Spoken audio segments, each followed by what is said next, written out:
Trust అమరజీవి Potti Sriramulu memorial trust వాళ్ళు ముందుకొచ్చి మేము ఒక పొట్టి శ్రీరాములు శృతివనం ఒకటి మేము ఏర్పాటు చేస్తాము, కట్టిస్తామంటే 6.8 ఎకరాల స్థలాన్ని క్యాబినెట్లో పెట్టి అప్రూవ్ చేయడం జరిగింది.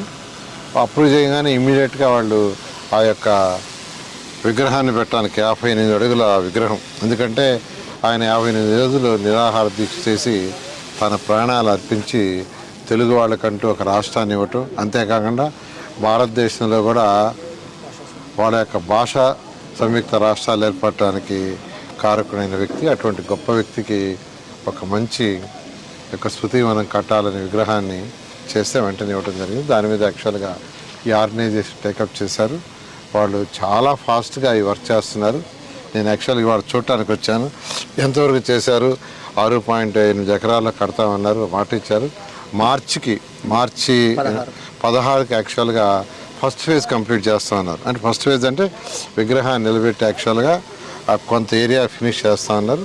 నేను నిజంగా రాకేష్ని, వాళ్ళ యొక్క కమిటీలో ఉన్న ప్రతి ఒక్కరిని నేను అభినందిస్తున్నాను.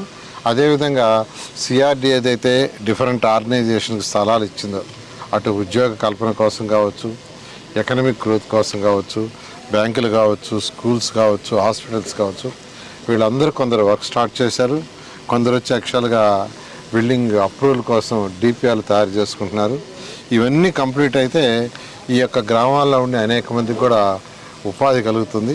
ముఖ్యమంత్రి గారు ఎప్పుడు చెప్తుంటారు, గ్రామాల్లో ఉండే వాళ్ళందరికీ ఉపాధి కలిగేటట్టుగా స్కిల్ డెవలప్మెంట్ చేయమని.